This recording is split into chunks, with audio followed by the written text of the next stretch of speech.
Uncle Sam tapped me on the shoulder and says, "Your turn." We got training on the 155 howitzers, the 105 howitzers, the 155 tom-toms. We were transferred over to Europe at the end of the Battle of the Bulge. You'd have to put them a little higher hill to have them position, and they would shoot them off from there and help against any aircraft coming or tanks coming. I remember the shots. Oh, I'm glad my ears lasted as long as they did after that.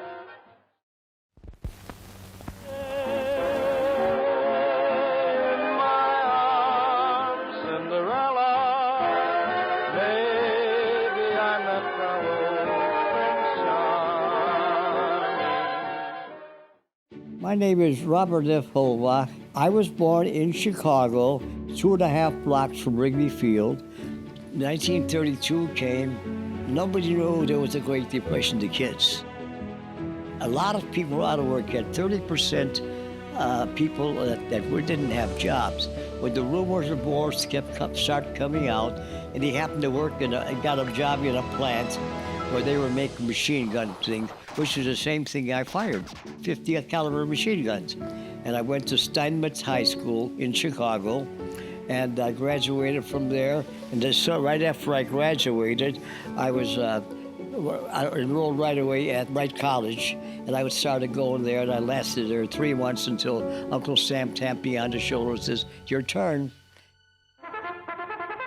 I was drafted, yes, and most of my time was spent in the United States teaching other people, because I guess me and another guy had the IQ to be able to teach it. And we kept going from school to school to school. I went to a counterintelligence school. I went to a chemical warfare school. Again, went through my basic training. I went to basic training, registered at Camp Grant. That's near Rockford in the Chicago area. And then from there, they took us by train down to Fort Sill. And then I guess it was my time, and it's time for you to go, learn the basics of artillery, which I didn't know before I went into service. We got training on the 155 howitzers, the 105 howitzers, the 155 tom-toms. We were transferred over to Europe at the end of the Battle of the Bulge. We were packed up, we went over to Europe, stayed in northern France while getting our guns straightened out in the artillery.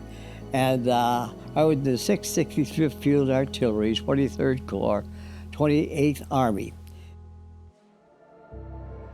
But the outfit I was with was the 155. It's a little bit bigger diameter. The gunner, the two guys that loaded up, and then the rest of them just set it up like that, got back, and you better get back, let it go. You'd have to put them a little higher hill to have them position, and they would shoot them off from there. To help set it up and carry ammunition up to it, we wound up in a town named Baumholder and help against any aircraft coming or tanks coming.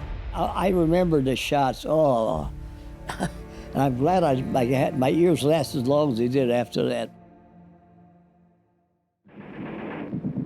And I had two guns, one over here, one maybe 50 feet over there. And one guy had the machine gun at the back end.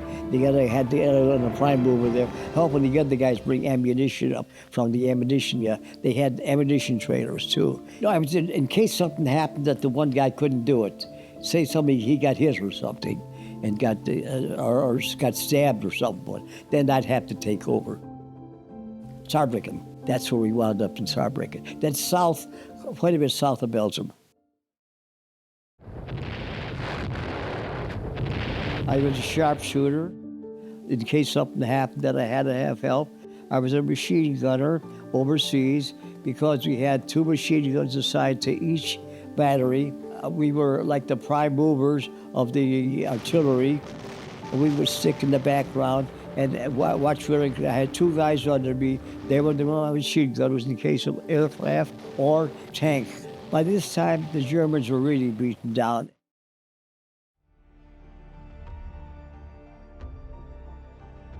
While I was in France, we had a group of prisoners in a stockade in Stenay, France. And they were being shipped out, going down to Marseille, and we had to take a troop train down. We put them in like cattle cars. They were prisoners, and told them that it was my job to speak to them in German because they speak Deutsch. And I gave them the orders of what to do, like they had to take a pit stop. I told them, this is the time to get out and go. Get in the woods. Be sure you get back in 20 minutes and you'll have food. I walked into the house. It was on November 15th, and I hitchhiked home. I walked in about 11:45 at night in the front door. So I walked in there. My older sister was there, and she was reading a book. She turned out, she said, Bobby's home. And my mom, what? What? Are you okay? Yeah, I got discharged, Mom. I'm here now. If I get up in the morning to go to Mass, Mom's going with you because she promised herself if you come back at home with one piece, she's going to start going to Mass. So she went to church with me for that time on.